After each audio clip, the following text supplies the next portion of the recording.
बड़े घर से रिश्ता तोड़कर गरीब बेटी ने अपनाई झोपड़ी। अरे माँ, आपने मुझे सुबह सुबह कहाँ ये गोबर के उपले बनाने में फंसा दिया। आपको पता है ना कि मुझे रोज सुबह मंदिर जाना होता है। अरे बस बस, इतना गुस्सा क्यों हो रही है। ठीक है जा, और सुन, समय से आ जाइयो, आजकल मंदिर से बहुत लेट आने लगी है तू। अरे माँ, मंदिर में भीड़ कितनी होती है जानती नहीं हो।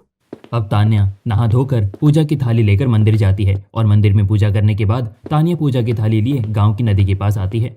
हे भगवान, आज फिर वो यहाँ नहीं है। ये माँ ने पहले ही वार्निंग दिया है समय से घर आने को। अब तान्या परेशान हो ही रही थी कि तभी पीछे से राजू आता है। अरे आ गई तुम। क्यों, तुम्हें दिखाई नहीं दे रही हूँ मैं?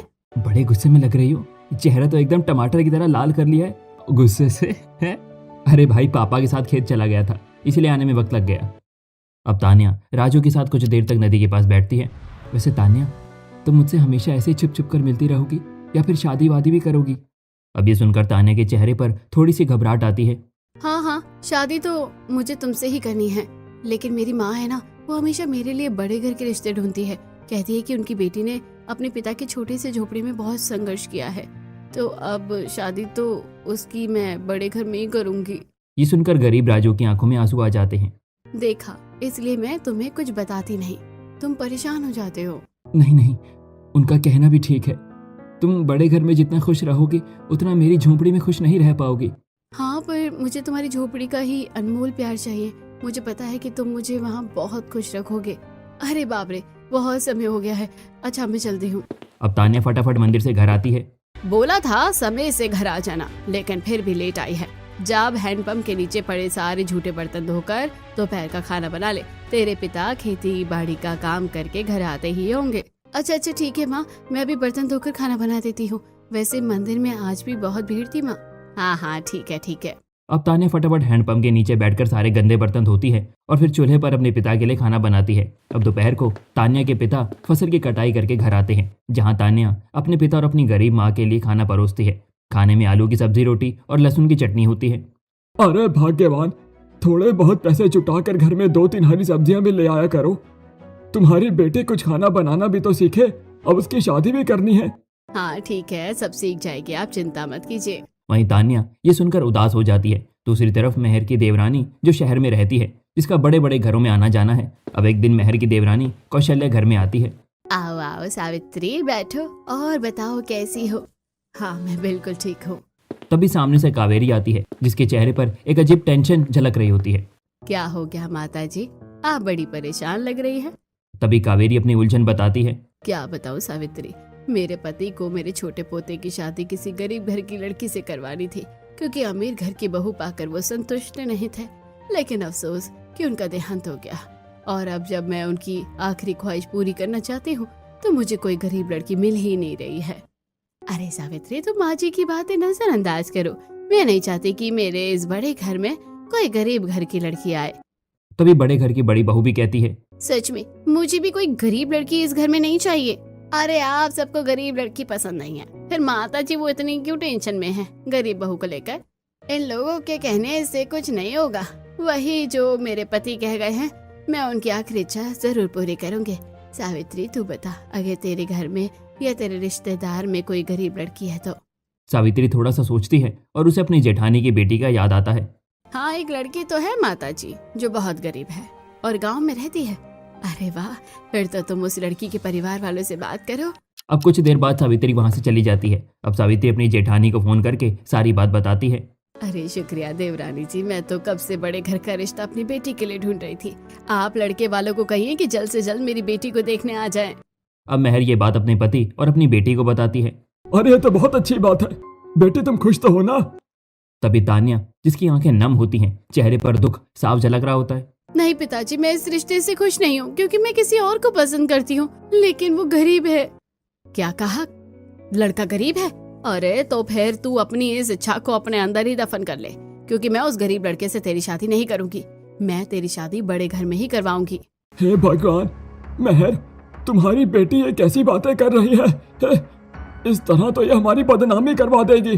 कुछ बदनामी नहीं होगी, आज से इसका बाहर जाना बंद। अब रोती तान्या अपने कमरे में चली जाती है और फिर अगले दिन छुपकर तान्या राजू से मिलती है और उसे सारी बात बताती है। राजू की आंखों से आंसू गिरने लगते हैं। टेंशन मत लो तान्या, तुम्हारी माँ ने जो फैसला लिया वो एकदम सही है। तुम उस बड़े घर में बहुत खुश रहोगी और तुम्हारी खुशी में ही मेरी खुशी है। अब कुछ दिन बाद तान्या को देखने के लिए बड़े घर के लोग आते हैं, जिनके हाथ में ढेर सारा शगुन का सामान होता है। जी, मेहर जी का यही घर है। सावित्री जी के कहने पर आए हैं उनकी बेटी का हाथ मांगने। अब मेहर हाथ जोड़कर, हाँ जी, ये मेरा ही घर है। आप सही पते पर आए हैं। आइए ना, अंदर आइए, अंदर आकर बैठिए, बातें करते हैं। तान्या, जाओ चाय बना लाओ। अब लड़के वाले अंदर आकर बैठते हैं। दूसरी तरफ तान्या चूल्हे पर गर्मा गर्म पकौड़े चाय बनाकर सबके लिए लेकर आती है। लड़की तो आपकी बहुत ही खूबसूरत है, देखने में भी बहुत मासूम लगती है। मम्मी जी, ये लड़की आपको कहाँ से खूबसूरत लग रही है? जरा इसके कपड़े देखिए, कितने लो क्वालिटी के हैं। अरे, ऐसी लड़की हमारे बड़े घर में रहना बिल्कुल भी डिजर्व नहीं करती है। हाँ, मैं जानती हूँ, लेकिन मेरे ससुर जी जो फैसला करके गए हैं उसके अनुसार तो चलना ही पड़ेगा ना। लेकिन कोई बात नहीं, आने दो एक बार इसको। मैं ऐसे अपने बड़े घर के तौर तरीके बहुत अच्छी तरीके से सिखा दूंगी। और आप लोगों को हमारी लड़की कैसी लगी? हाँ, ठीक है। और हमारी तरफ से रिश्ता पक्का ही है, तभी हम शगुन का सारा सामान लेकर आए हैं। बहू, तुम बहुत चुपचाप हो। तुम खुश हो ना इस रिश्ते से? कहीं समय से पहले तो ये शादी नहीं हो रही है ना, क्योंकि हम लोग अचानक ही आ गए। नहीं, मैं खुश हूँ। अगर मेरे माँ बाप खुश है तो। अब लड़के वाले रिश्ता पक्का करके वहां से चले जाते हैं। वहीं तान्या भी इतना सारा शगुन का सामान देकर आश्चर्यचकित होते हुए, माँ, मेरे बड़े घर के ससुराल से कितना सारा सामान आया है शगुन का। ये लोग तो बहुत अमीर लगते हैं। लगता है माँ, आप ठीक कहती हो। मैं उस राजू की झोपड़ी में इतनी खुश नहीं रहूंगी जितना अपने बड़े घर के ससुराल में रहूंगी।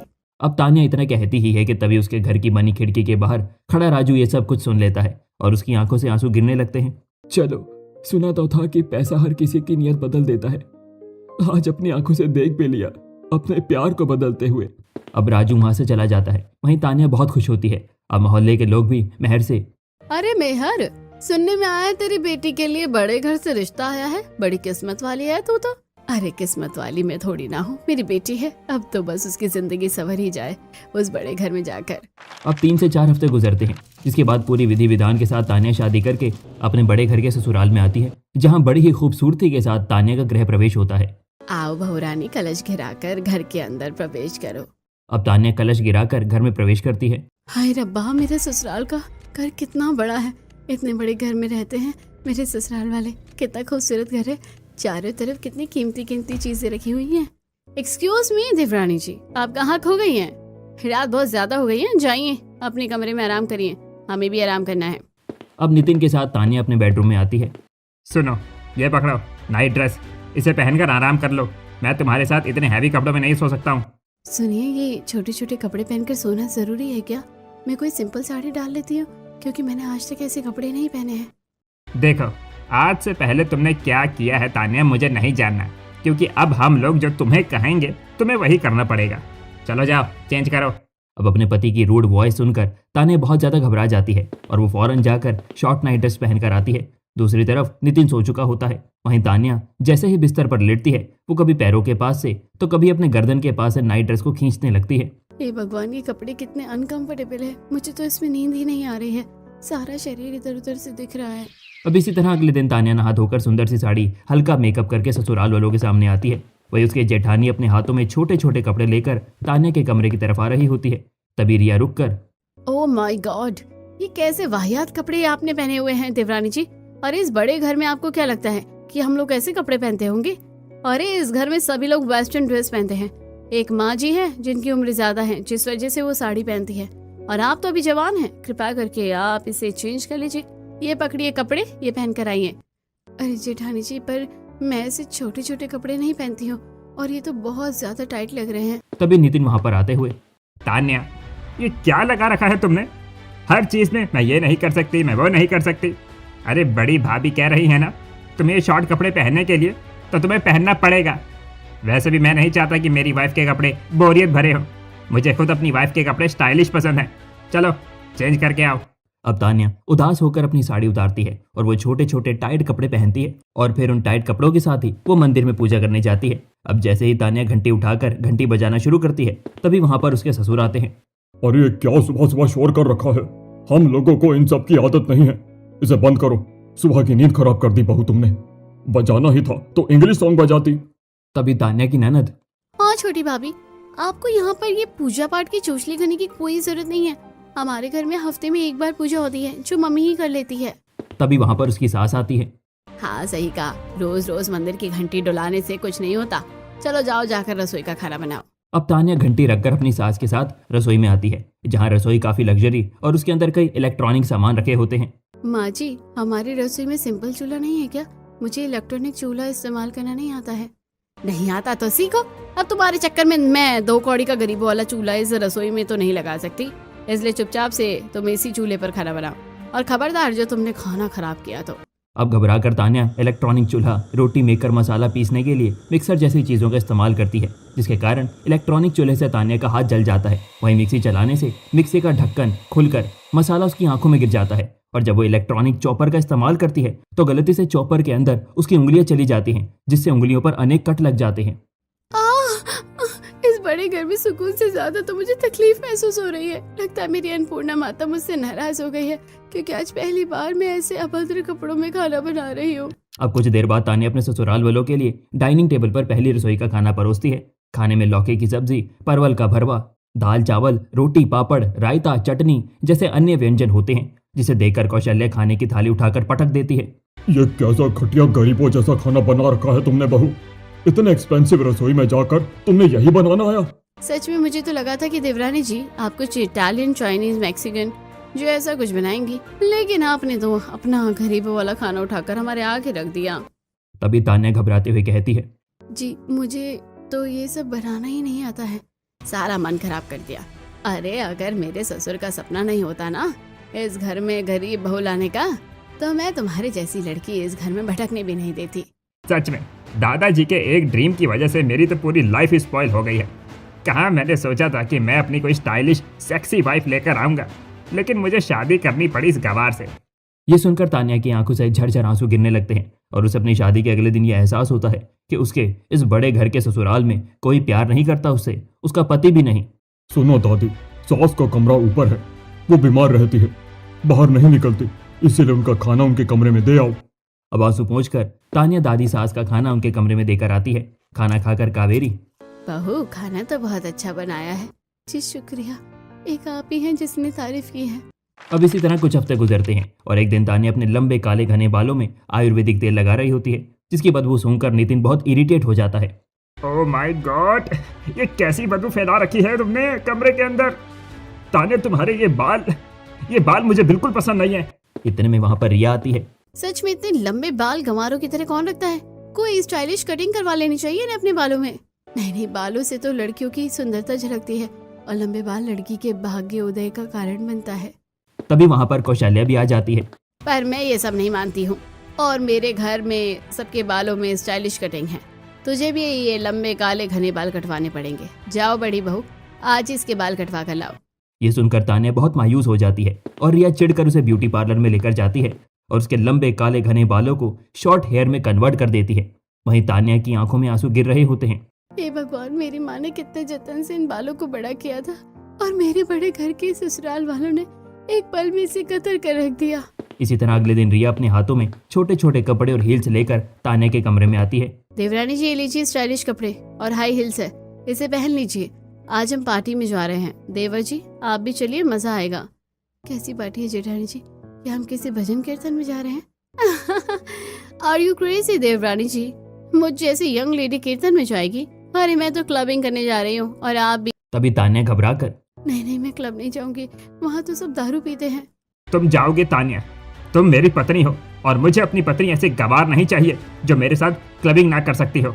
अब जबरदस्ती तान्या को छोटे छोटे कपड़ों और हाई हील्स पहनाकर नितिन और रिया उसे क्लब लेकर जाते हैं, जहां जबरदस्ती उसे नाचने को भी कहा जाता है। अब तान्या बड़ी मुश्किल से हाई हील्स में नाचने की कोशिश करती है, जिससे उसकी एड़ियां कट जाती हैं और खून निकलने लगता है। जेठानी जी, मेरे पैरों से खून आ रहा है, क्या मैं इस हील्स को उतार सकती हूँ? हरगिज नहीं। रिया इतना बोलती ही है कि इतने में नितिन अपने हाथों में शराब का गिलास लेकर तान्या के मुंह के पास लेकर आता है। तान्या, ये लो ड्रिंक करो। नहीं, मुझे नहीं पीना ये सब, दूर हटाइए इसे। मैंने कहा ना ये शराब पियो। मैं नहीं चाहता कि मेरे फ्रेंड्स के सामने तुम्हारी बेइज्जती हो। अब जबरदस्ती नितिन शराब का गिलास तान्या के मुंह में घुसाने लगता है और तान्या को मजबूरन वो शराब पीनी पड़ती है। अब क्लबिंग के बाद जब तान्या कार में बैठकर घर आ रही होती है तो उसे कार में ही तेज तेज उल्टी आनी शुरू हो जाती है। ओह माय गॉड, उल्टियाँ करके तो इसने मेरा दिमाग खराब कर दिया है। सच में कितनी अनहाइजीनिक है ये। अब अगले दिन तान्या की तबीयत और खराब हो जाती है, जिसे देख कौशल्या डॉक्टर और नर्स को बुलाकर तान्या के कमरे में भेज देती हैं। माँ जी, आपने इतने डॉक्टर और नर्स को क्यों बुलाया है? अगर आप प्यार से मेरा माता ही सहला देती तो मेरी तबीयत उसी टाइम ठीक हो जाती। अच्छा, मैं तुम जैसी जाहिल गरीब लड़की का माथा सहला हूँ? इतना टाइम नहीं है मेरे पास। डॉक्टर है, ट्रीटमेंट कर देंगे। हे भगवान, मुझे मेरी माँ की बहुत याद आ रही है। अभी वो होती तो मेरी कितनी फिक्र करती। अब कुछ दिनों में तान्या की तबीयत ठीक होती है, लेकिन फिर लगातार छोटे छोटे टाइट कपड़े पहनने के कारण तान्या के शरीर पर लाल लाल निशान पड़ने लगते हैं। तभी एक दिन तान्या से मिलने उसके गरीब माता पिता आते हैं, जहां तान्या ने काफी छोटे कपड़े पहने होते हैं। अरे पिताजी, माँ, आप लोग यहाँ? अब तान्या फटाफट सोफे पर बड़े लंबे चौड़े कपड़े को उठाकर अपने शरीर को ढकती है कि तभी कौशल्या आकर उस कपड़े को हटाते हुए, ये क्या गवारपंती कर रही हो तुम? वो माँ जी, मैंने कभी अपने पिताजी के सामने से छोटे कपड़े नहीं पहने हैं। लाइए, मुझे वो कपड़ा वापस दे दीजिए। कोई जरूरत नहीं है। और तुम्हारे पिता, क्या उनको नहीं पता कि तुम अब एक बड़े घर की बहू बन गई हो? और बड़े घर की बहू ऐसे स्टाइलिश कपड़े ही पहनती है। कोई बात नहीं, मैं चलता हूँ बेटी। रुकिए, मुझे मेरी बच्ची कुछ ठीक नहीं लग रही है। यहाँ इस बड़े घर में सब ठीक तो है ना?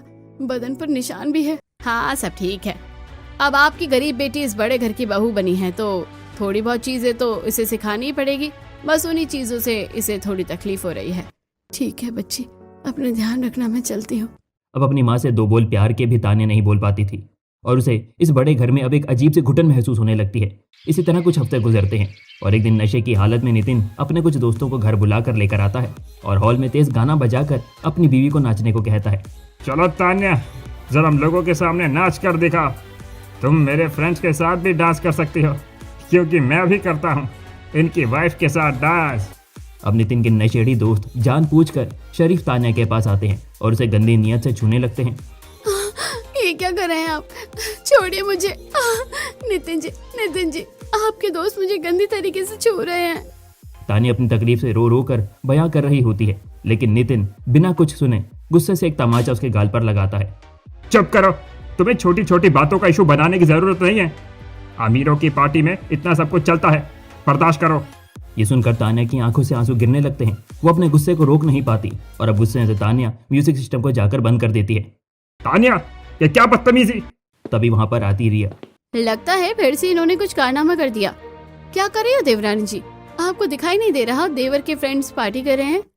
सब अच्छे से दिखाई दे रहा है मुझे जेठानी जी कि इस बड़े घर में क्या क्या होता है, लेकिन बस अब बहुत हुआ। अब मैं और इस बड़े घर के घटिया दो कौड़ी के रूल्स को फॉलो नहीं कर सकती। इस बड़े घर ने मेरी इज्जत, मेरा नाम, सम्मान सब छीन लिया। अब गुस्से से तान्या अपना बैग पैक करती है और अपने बड़े घर के ससुराल से सारे रिश्ते नाते तोड़कर वहां से अपने गरीब माता पिता के पास आती है।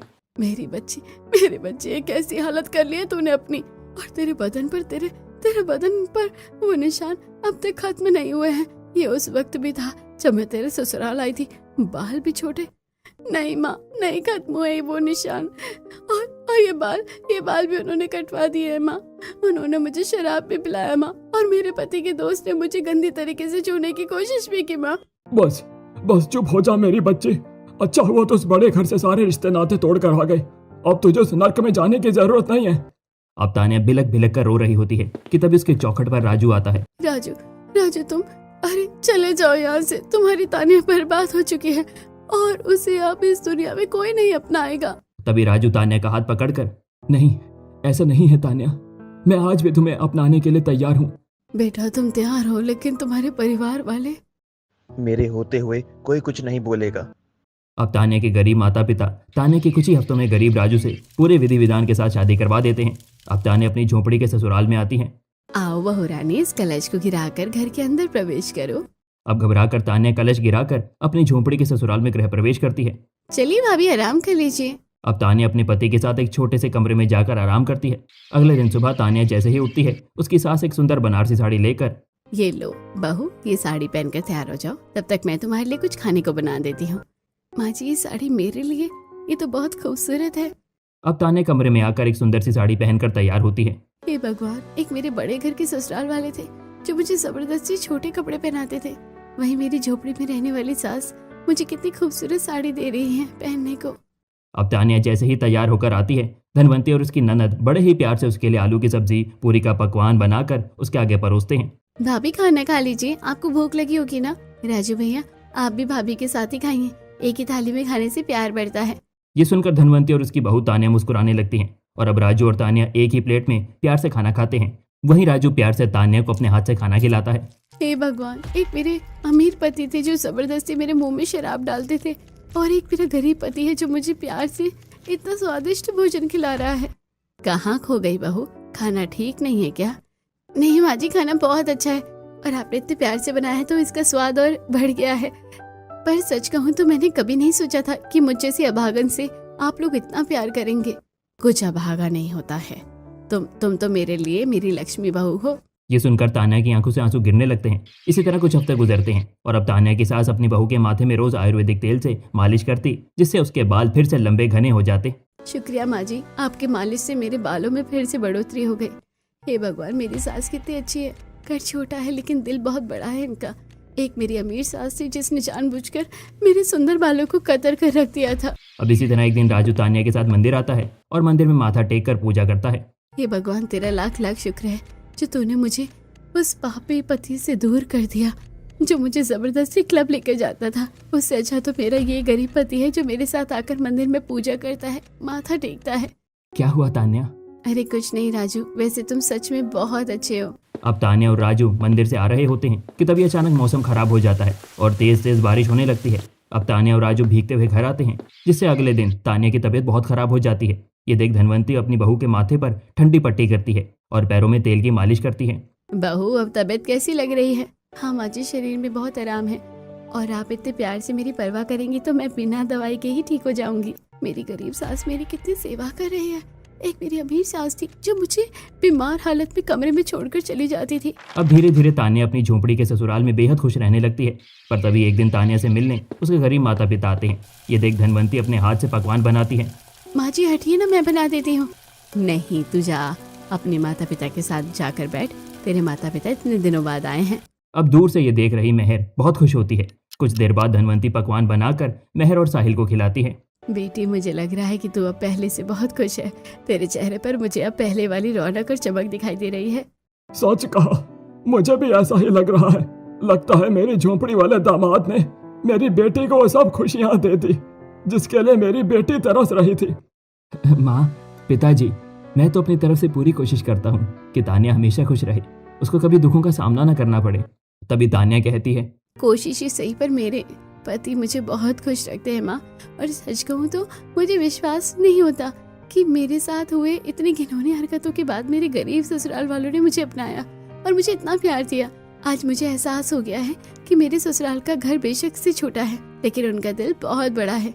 हाँ, आज तो मुझे भी एहसास हो गया है कि जरूरी नहीं कि बेटियां अमीर घर में जाकर ही खुश रहेंगी। कभी कभी गरीब घर के लोग भी अपनी बहू को इतना खुशी देते हैं जितनी खुशी कोई अमीर परिवारों से दे ही नहीं सकता है। अब खुशी खुशी मेहर और साहिल अपनी बेटी से मिलकर वहां से चले जाते हैं और अब तानिया भी अपनी झोंपड़ी के ससुराल में खुशहाल जिंदगी से व्यतीत करने लगती है।